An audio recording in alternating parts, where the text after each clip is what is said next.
History class 12th। नाम Jagdish Kumar, qualification MA B.Ed, designation lecturer in history, school HSS Naksini, district और theme in history part second, 12th class की ये part second है। ये unit 6 है। ये द मुगल कोर्ट, इस यूनिट का नाम है। और क्वेश्चन है describe the process of manuscript production in the Mughal court.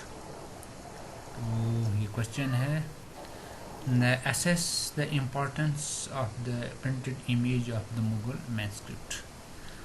तो इसका आंसर है all the books prepared by Mughal rulers were in the form of manuscripts। तो मुगल कोड की जितनी भी बुक्स हैं वो manuscripts में हैं। The main center of preparing manuscripts was the imperial kitab khana। In reality the imperial kitab khana was a scriptorium। It was a place where all the manuscripts of the imperial were kept, रखी गई हैं। A new manuscripts were produced। तो नया manuscript जो है वो produce किया है। The number of people were involved in the preparing of manuscripts। तो बहुत से लोग इसमें लगाए थे। They performed variety of jobs। उनका अलग अलग जॉब रखा था। The rule of paper makers who prepared the folios of the manuscripts, the calligraphy who copied the text, जो इस काम में लगी हुई थी।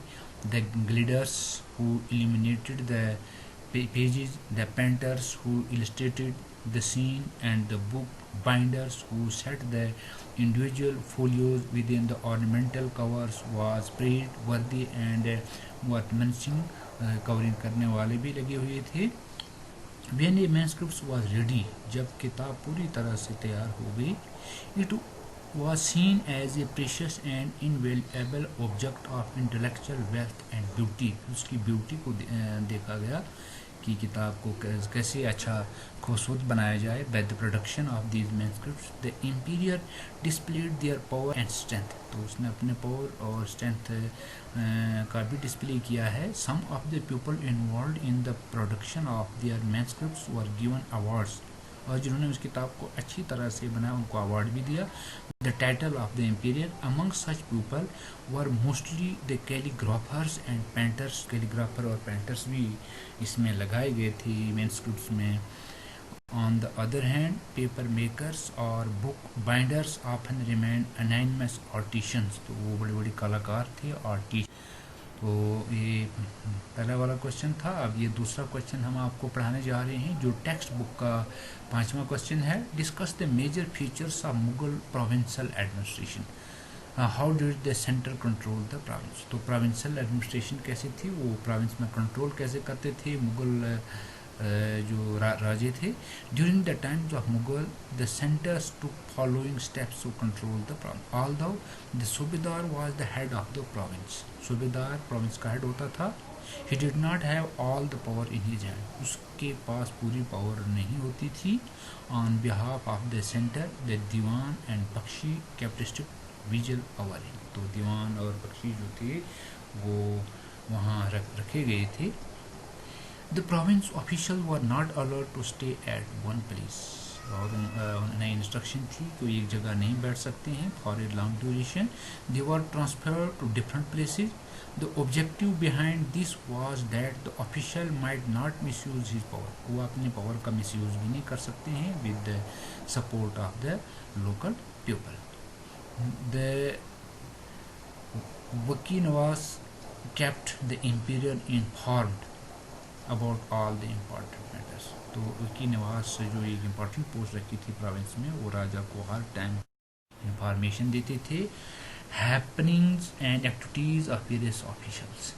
Hence the provincial officer did not dare to revolt against the empire. ताकि वो किसी प्रकार का अगर रिवॉल्ट राजा के खिलाफ करते हैं तो उसकी भी सूचना राजा को दी जाती थी। With view to know the actual condition of his subjects, the emperor often toured the kingdom from time to time। और हर प्रोविंस पर राजा अपना टूर भी रखता था। He himself used to inspect the work of officials and heard grievances of the people. लोगों की फरियाद भी सुनता था. Any official found guilty was severely punished by the emperor. और जो भी अगर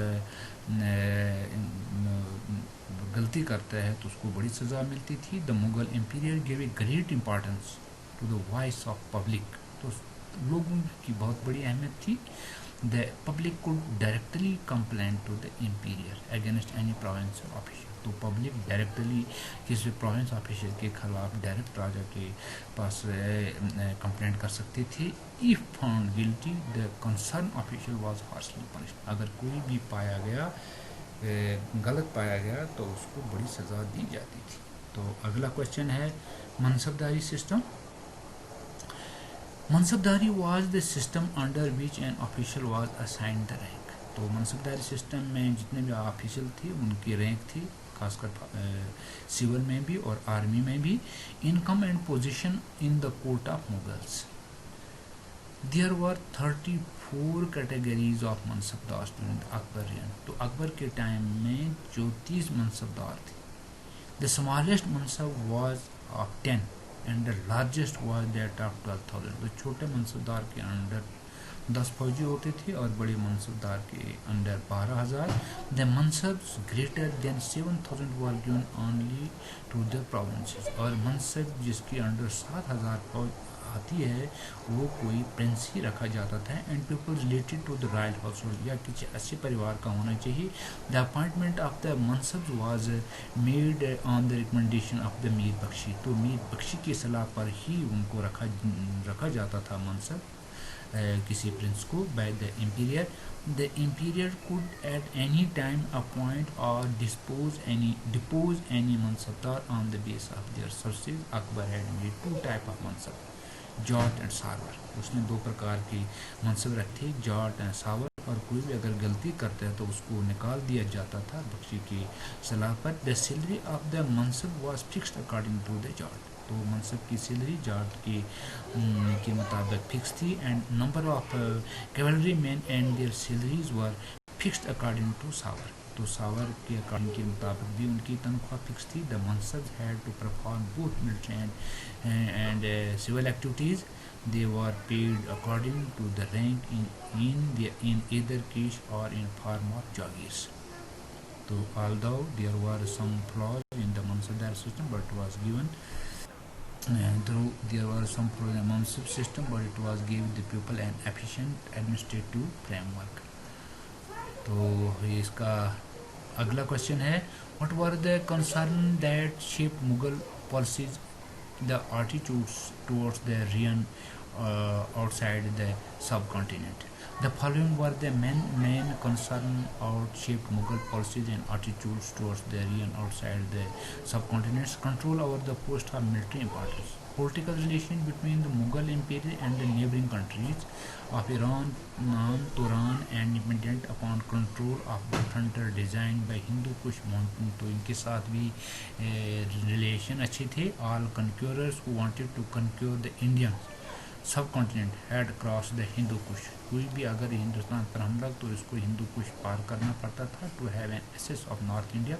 That is why there was a constant policy of Mughals, and that was to avoid of his potential dangers by controlling strategic outposts Kabul and Kandahar. तो ये जो border area है Iran Turan वगैरह जो वेस्टर्न जो देश हैं या जो कंधार वाला जो एरिया है वहाँ पर बहुत अच्छी फोर्स उन्होंने जगह जगह फोर्ट बना कर रखे थे ताकि कोई भी वहाँ से हिंदुस्तान पर हमला न कर सके. अगला है Ottoman Empire pilgrimage and trade. The main objective of the Mughal relation with the Ottoman Empire was to maintain free movement for pilgrims and the merchants in the territories under control of the Ottoman Empire. तो कोई व्यापारी pilgrim enter हो सकता था हिंदुस्तान में. This was a true especially for Hajj, that area of Ottoman Arabia or Makkah and Medina. कोई वहाँ अगर जाना चाहते हैं. Importance of pilgrim center were located. Mughal Empire generally combined commerce and religion. They used to export valuable things to Aden and Makkah, both ports of Red Sea. तो red सी के जरिए कारोबार भी मक्का मदीना के लिए होता था और हज करने वाले भी जा सकते थे. दे often used to distribute their income from the sale of these goods and charity and keep up shrines. Jesuit missionaries in the Mughal court. Europe came to know about India from the accounts of Jesuit missionaries, travelers, merchants, etc. Jesuit accounts are the earliest impression of the Mughal court recorded by the European at the end of 15th century. Portuguese merchants established the network of the trading centers of coast cities. Portuguese Empire was also interested in the propagation of Christianity through Jesuit missionaries. Jesuit missionaries came to India in 16th century and were part of the process of the trade and empire building. तो इसी के साथ हमारा ये question यहीं पर समाप्त होते हैं.